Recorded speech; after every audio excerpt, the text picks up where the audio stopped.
Indiana dominates Purdue inside of Assembly Hall to save the season.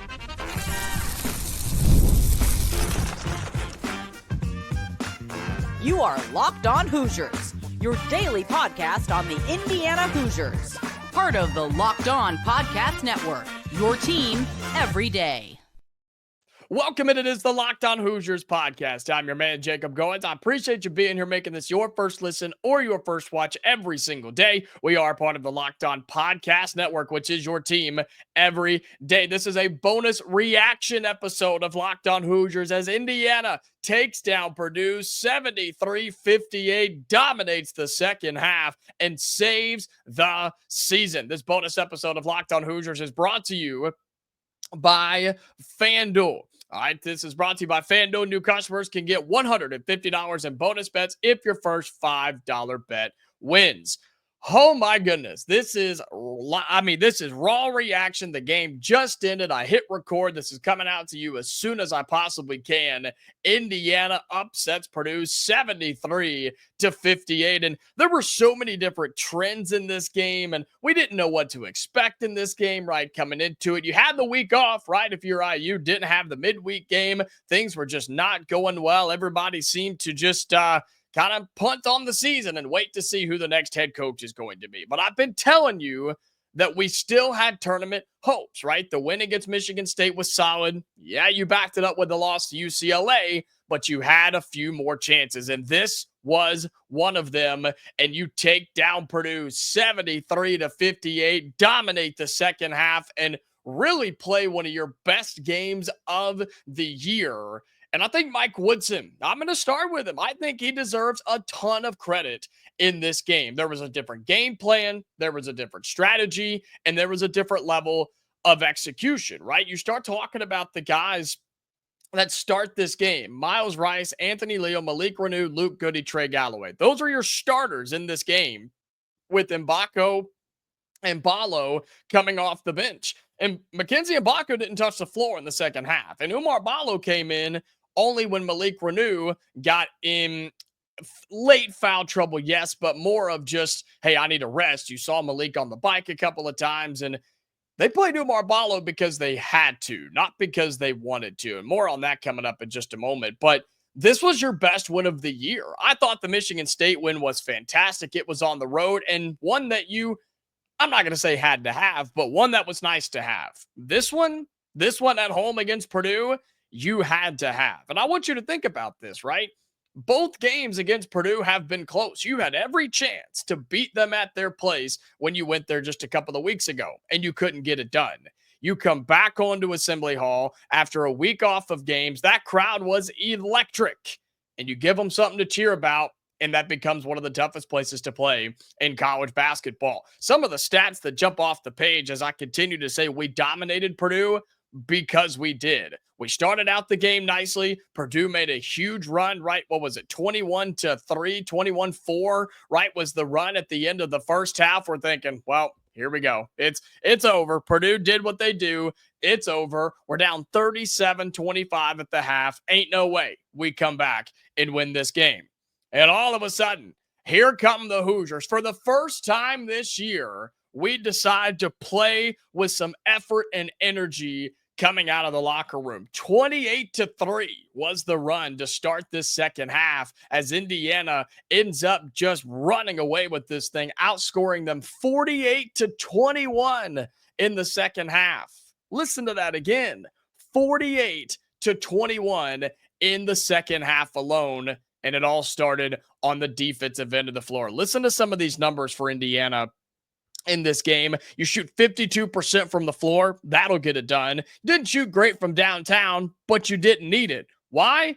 Because you had 44 points in the paint. 44 of your 73 come from inside the painted area, compared to Purdue's 18.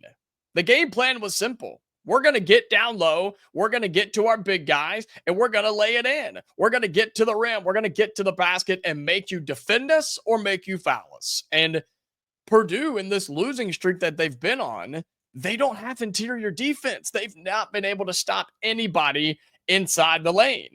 And Malik Reneau had a great, great day. He had 15 points, didn't miss a shot, had just the one free throw attempt, but also had 6 rebounds and 4 assists in 24 minutes played, did Malik Reneau. It was simple. Indiana wanted him to be in the game, him to get the basketball, and nobody else needs to be involved. And yes, they had to get him the ball, but the game plan was give it to Malik and get out of the way. And that's exactly what they did, getting 44 points in the paint. But then to start that second half, yes, you got a bunch of points in the paint, but you also got good looks because you continued to turn them over. Man, Braden Smith was in hell all day for Purdue. One of the best point guards in the country was miserable for 40 minutes. And shout out to Myles Rice. Yes, Myles Rice, who I think played probably his best game of the year today altogether. His shooting numbers were not great, but he still got 12 points, still got 2 boards, had an assist, did not turn the ball over, and locked down Braden Smith, who, by the way, had just 8 points, 2 of 8 shooting, did have 5 assists, but he had 6 turnovers. That matches his season high for what I would say is most likely the best point guard, top 3 point guard in all of college basketball. And that is going out. That credit goes to Myles Rice, man. And that's what I've been saying all year. It starts on the defensive end of the floor. You play with high effort on defense, communication on defense. That was a big part of it too. When Purdue went on that run, we lost that communication. We lost a little bit of that edge, and that's when they went on their run to end the first half. We came out in the second half, completely different team. When you do those things, this Indiana team is good enough to win big games. Obviously, you just upset a top 25 team 73-58 in dominating fashion. You can prove, and we just did, that we are a good team. And then when you have good defensive effort and you have good defensive stops, it leads to high effective offense. And yes, a lot of credit goes to our offense, yes, but Purdue couldn't stop a toddler, man.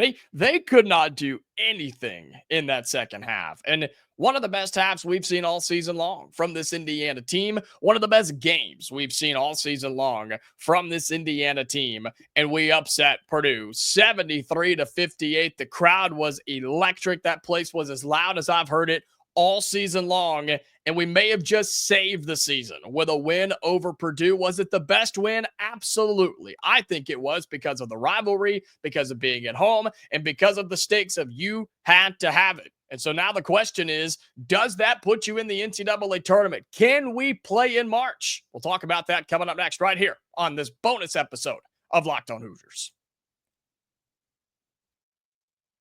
Today's episode, this bonus episode of Locked On Hoosiers, is brought to you by Prize Picks. March basketball is almost here, and there's no better way to get in on the action when with Prize Picks, the best place for daily fantasy sports. With Prize Picks, you pick more or less on at least 2 player projections, and if you're right, you can win up to 1,000 times your cash. It's fast, easy, and keeps every game exciting. You can build lineups like this week. I'm looking at Jason Tatum for more than 29 points and Anthony Davis for more than 12 rebounds. Okay. Tatum's going off for the Celtics. He's their guy, unless Pritchard comes off the bench and hits 8 threes like he did the other night. Crazy what the Celtics are doing. Also with their fast payouts, that's why I like it as well. When I win, my money hits my account in as little as 15 minutes, and you don't have to wait for it. Download the app today and use the code LOCKEDONCollege to get $50 instantly after you play your first $5 lineup. That's code LOCKEDONCollege for $50 instantly after you play your first $5 lineup. That's Prize Picks. Time to run your game. Today's bonus episode of Locked On Hoosiers is brought to you by FanDuel. When the game tips off, the NBA action is just getting started, and there's no better place to get in on the action than with FanDuel, America's #1 sportsbook. With FanDuel, you can place live bets throughout the game, so even if you miss opening tip or want to be in on that fourth quarter comeback, you can stay in on the action. And if you're looking for a bigger payout, you can even combine your live bets into a same game parlay. I love using FanDuel's live betting feature. It keeps every moment of the more exciting, whether I'm backing my team or jumping on a team you think is going to get hot, or maybe a player that's going to get hot down the stretch in the fourth quarter, right? I don't want to miss my chance, and you shouldn't either. You can use their easy to use app, and when you win, you get paid instantly. Right now, new FanDuel customers can get $150 in bonus bets if your first $5 bet wins. Just visit FanDuel.com to join today. That's FanDuel.com for your shot at $150 in bonus bets. Make every moment more with FanDuel, the official sports betting partner of the NBA. Welcome back into this bonus reaction episode of the Locked On Hoosiers podcast. Appreciate you being with us on this Sunday afternoon. If this is your first time here, appreciate you. This is a daily podcast. We post Monday through Friday. That's right, every single morning, whether you listen on audio or you watch on YouTube, however you want to find it on your podcasting platforms, we are there for you, and it's free every single day. Always has been, always will be. So thank you so much for being here. We're the only ones that do that. So make sure that you are a part of this wonderful community, listening on audio, right? Spotify, Amazon, Apple, doesn't matter. Follow us, leave us 5-star reviews, however you find us, and however you want to support this show. It's greatly appreciated. And for those of you who may have found us on YouTube as Indiana beats Purdue 73-58, like this video for me. Helps other people get out there and find it, right? Also, leave your thoughts down below in the YouTube comments. Your thoughts on Indiana beating Purdue. Is Indiana now a tournament team? We're talking about that in just a second. Let me know down in the YouTube comments. And if you haven't already, subscribe to the YouTube channel. We're making a push for 5,000 subs. So if you can help me get there, would really appreciate that. Indiana upsets Purdue, dominates Purdue, just manhandles the Boilermakers 73-58. I think this is the best win of the year. I think it was our best performance of the year in front of the best crowd we've seen all year. And we're going to talk more this week about what happened in this game and why it happened and why it took so long, right? The third week of February for this to all come together. But the fact of the matter is, if you play like you did today, if you play like you did against Michigan State, you can get to the tournament and you can win some games in the NCAA tournament. And we've already heard the narrative around a lot of the fan base, even some of the players as well. Can we send Woody out with a tournament run? Can we at least give him a tournament appearance on the way out? And no, it wouldn't be his first by any means, but this would be a unexpected tournament appearance given how most of this season has gone. Back in the preseason, we were talking about a 5 seed or better for this Indiana squad. 5, 4, maybe even a 3 seed because of the talent that's on this roster. Well, that just hasn't come to fruition. And the way the season played out, even all the way back in non-conference play, we started to have some really major concerns. But you win against Michigan State on the road. You beat Purdue at your home place. You've got 2 big-time resume wins. And all of a sudden, we're right back in the conversation of being possibly off the bubble and firmly in to the NCAA tournament. According to Joe Lunardi on Friday, again, this was on the 21st. He'll come out with another one, I believe, Tuesday morning for those of you, if you're listening, watching, coming into the new week. That'll be on the 25th. So a few days separated. But this was as of Friday, February 21st. Indiana was part of the next 4 out. So we're on the bubble right now for the NCAA tournament. According to this, we would be the 6th team out of the tournament. Well, now you pick up that big resume win that you needed. You had a couple, you needed another one, and now you've got it with Purdue as you beat them 73-58. Start to look around some of the teams in the bubble with you. Xavier, they're currently playing as we speak. They were up double digits last time I looked on their game here on a Sunday afternoon. They're right above you in the bubble line. They're up by 12 as we speak, as we record this. Georgia is in the first 4 out. They lost over the weekend. SMU's in the first 4 out. Oklahoma's in the first 4 out. They got a big win over a top 25 Mississippi State team. North Carolina's in first 4 out. They beat Virginia. Woohoo, ACC, man. Real tough stuff over there. So we not only moved ourselves up on the bubble, we had some things happen in front of us too. And I still think you're going to need some of those things to happen if we want to make the tournament. But you just pick up another quad 1 win, believe that makes it 4 now for us. And you look at what we have coming up in the remaining schedule. it's not all that bad. You've got Penn State at home coming up, believe that's Thursday or Wednesday rather, inside of Assembly Hall. You then make your one West Coast trip. You play at Washington, who is not all that good. They are currently the worst team in the Big Ten standings. So you have a real big opportunity there. You do have to go to Oregon. Okay. You got to go to Oregon, where they just beat Wisconsin in overtime.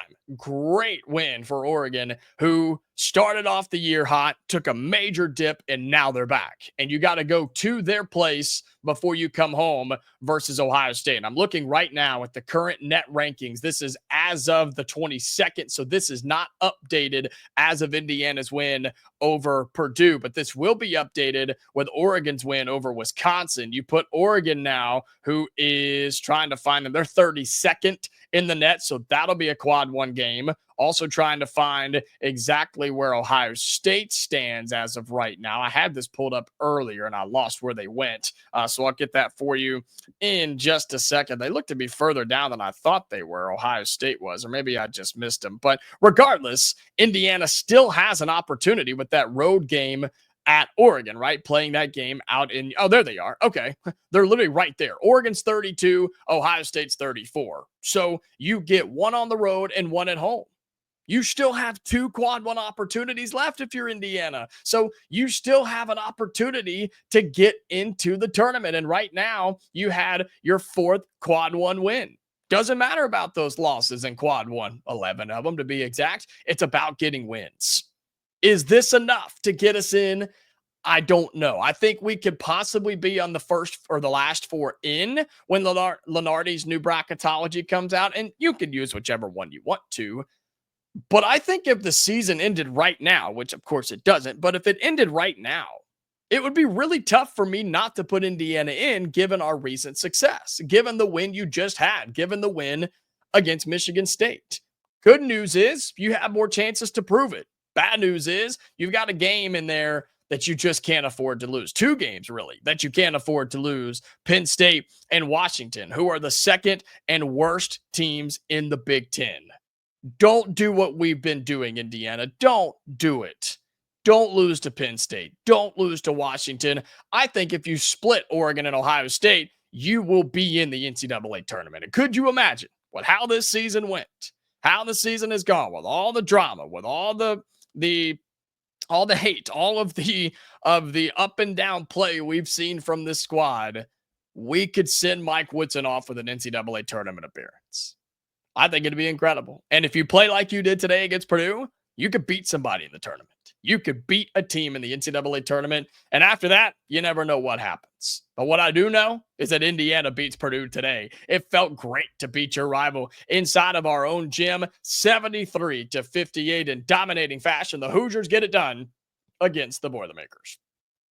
All right, that's going to do it for this bonus episode of Locked On Hoosiers. Again, thank you so much for being here. Be sure that you come back tomorrow and every single weekday, Monday through Friday. We post a full 25, 30-minute episode each and every day talking Hoosiers basketball, Hoosiers football, and anything else going on around IU. Coaching search, yeah. Spring practice for football, right around the corner. We've got all that covered for you right here on the Locked On Hoosiers podcast, okay? Indiana wins 73-58 and making a surge towards the NCAA tournament. We're back tomorrow for a normal full episode of Locked On Hoosiers. All right, until then, stay safe, and I'll talk to you later.